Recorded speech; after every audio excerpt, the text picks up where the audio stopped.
Chapter 31. The passing away in Baba's presence of 1.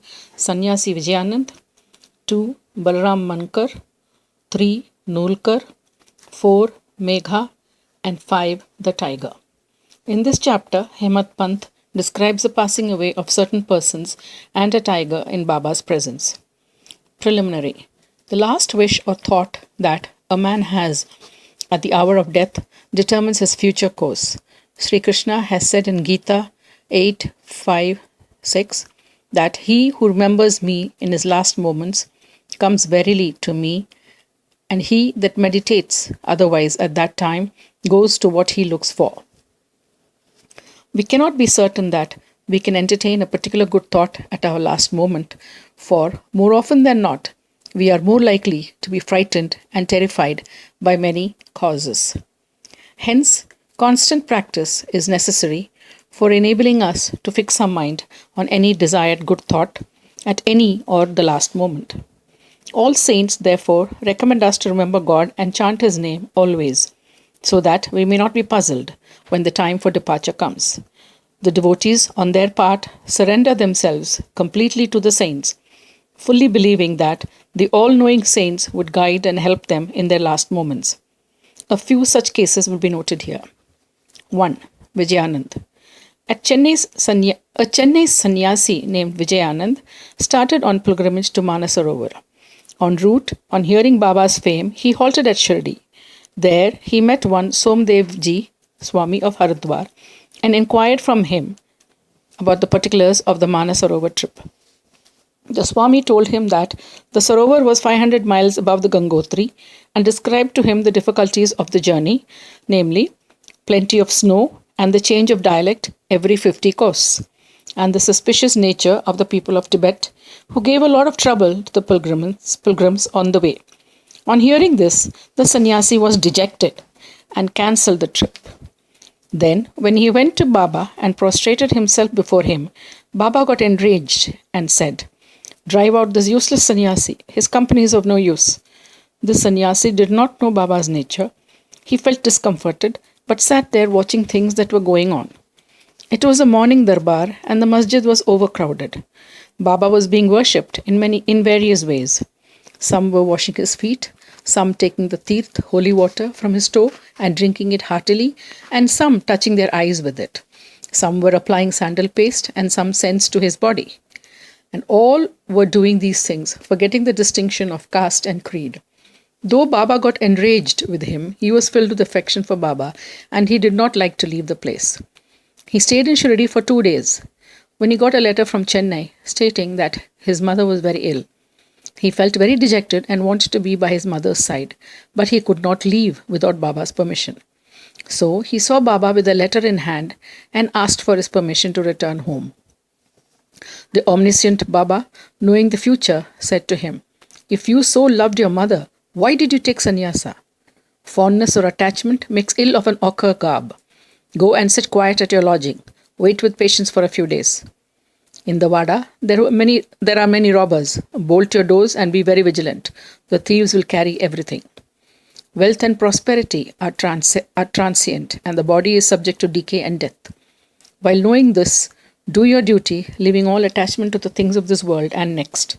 He who does this and surrenders himself to the feet of Hari, Lord, will get free from all troubles and attain bliss. The Lord runs and helps him who remembers and meditates on him with love and affection.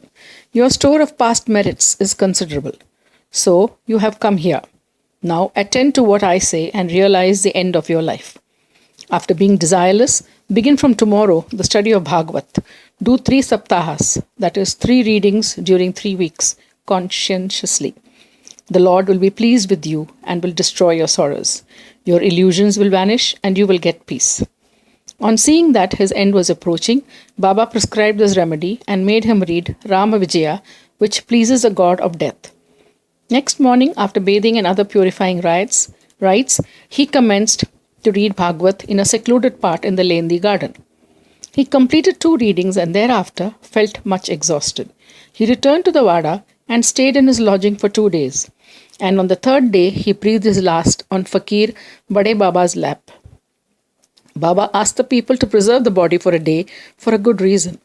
The police afterwards came and, on making proper inquiries, gave permission for the disposal of the body. It was buried in a proper place with the due rites. In this way, Baba helped the sannyasi and ensured him Satgati, salvation. 2. Balaram Mankar. There was a householder devotee of Baba by name Balram Mankar. When his wife passed away, he got dejected and, entrusting his household to his son, left his home and came to Shirdi and lived with Baba. Being pleased with his devotion, Baba wanted to give him a good turn to his life, and he did this in this wise. He gave him rupees 12 and asked him to go and live in Machindragad, district Satara. Mankar was first unwilling to go and stay away from Baba. But Baba convinced him that he was giving the best course for him and asked him to practice meditation thrice a day on the Gad. On believing in Baba's words, Mankar went to the Gad. He was much pleased with the lovely sight, pure water, healthy air, and the surroundings of the place, and began to practice assiduously the meditations as recommended by Baba. After some days, he got a revelation. Generally, bhaktas get revelation in their samadhi or trance states, but in Mankar's case, he got it when he came down to his ordinary consciousness from his trance. Baba appeared to him in person. Not only that Mankar saw him, but he also asked him why he was sent there. Baba replied, "In Shirdi, many thoughts and ideas began to rise in your mind, and I sent you here to rest your unsteady mind. You thought that I was in Shirdi with a body composed of the 5 elements and 3.5 cubits in length, and not outside of it. Now you see and determine for yourself whether the person you see here now is the same you saw at Shirdi. It is for this reason that I sent you here." Then, after the period was over, Mankar left the Gad and proceeded to his native place, Bandra. He wanted to travel by rail from Pune to Dadar, but when he went to the booking office to get a ticket, he found it very much crowded. He could not get his ticket soon, when a villager with a langoti, piece of cloth on his waist, and kambali on his shoulder, turned up and said, "Where are you going?" "To Dadar," replied Mankar. Then he said, "Please take this Dadar ticket of mine, as I have some urgent work here. I've cancelled my Dadar trip." Mankar was very glad to receive the ticket and was just taking out the money from his pocket when the rustic disappeared in the crowd. Mankar tried to find him out in the crowd, but in vain. He waited for him till the train left the station, but found no trace of him. This was the second revelation Mankar got in a strange form. Then Mankar, after visiting his home, again returned to Shirdi and remained there at Baba's feet, always following his bidding and advice. In the end, he was very fortunate to leave this world in the presence and with the blessings of Baba. 3. Tatya Sahib Nolkar. Hemadpant gives no particulars regarding Tatya Sahib Nolkar except the bare mention of the fact that he gave up his ghost in Shirdi. A brief summary of his account that appeared in the Sai Leela magazine is given here. Tatya Sahib was a sub-judge at Pandharpur in 1909 AD, when Nana Sahib Chandorkar was Mamlatdar there. Both met often and exchanged talks. Tatya Sahib did not believe in saints, while Nana Sahib loved them. Nana Sahib often told him the Leelas of Sai Baba and pressed him to go to Shirdi and see Baba. He finally agreed to go to Shirdi on 2 conditions. He must get a Brahmin cook, and 2, he must get good Nagpur oranges for the presentation. Both these conditions were providentially fulfilled.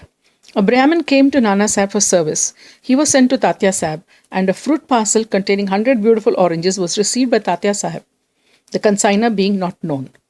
As the conditions were fulfilled, Tatya Sahib had to go to Shirdi. At first, Baba was much enraged with him, but by and by, Tatya Sahib got such experiences that he was convinced that Baba was God incarnate. So he was enamored of Baba and stayed there till his death. As his end was approaching, sacred literature was read out to him, and at the last hour, Baba's Padatirth was brought and given to him for drinking. Baba, on hearing of his death, said, Oh, Tatya went ahead of us. He won't be reborn." 4. Megha. The story of Megha has been already described in chapter 28. When Megha died, all the villagers followed the funeral procession. Baba also accompanied them and showered flowers on Megha's body. After the obsequies were performed, tears flowed from Baba's eyes, and like any ordinary mortal, Baba showed himself. overcome with grief and sorrow. Then, covering the body with flowers and crying like a near relation, Baba returned to the masjid. Many saints have been seen giving sadgati to men, but Baba's greatness is unique. Even a cruel animal like a tiger came to Baba's feet for being saved. It is the story which will be narrated now. 5. Tiger. 7 days before Baba passed away, a wonderful incident occurred at Shirdi. There came a country cart and stopped in front of the masjid. A tiger was on the cart, fastened with iron chains, with its fierce face turned to the rear. It was suffering from some pain or agony. Its keepers, 3 dervishis, were taking it from place to place and making money by exhibiting it. It was a means of their subsistence. They tried all sorts of remedies to cure it from the malady it was suffering from, but all in vain. Then they heard of Baba's fame and came to him with the animal. They got it down, the chains in their hands, and made it stand at the door. It was naturally fierce, besides disease-ridden, so it was restless. The people began to look at it with fear and amazement. The dervishis went in, told Baba everything about the animal, and with his consent brought it before him. As it approached the steps, it was taken aback on account of the lustre of Baba and hung its head down. When both saw each other, it got on the step and looked at Baba with affection. Immediately it moved the tuft of its tail and dashed it thrice against the ground, and then fell down senseless. On seeing it dead, the dervishis were first much dejected and full of sorrow. But on mature thought, they came to their senses. They considered that, as the animal was diseased and nearing its end, it was very meritorious on its part that it should meet its death at the feet and in the presence of Baba. It was their debtor, and when the debt was paid off, it was free and met its end at Sai's feet. When any creatures bow down their heads at saints' feet and meet death, they are saved. And unless they have got a good store of merit on their account, how could they get such a happy end? Bow to Shri Sai. Peace be to all.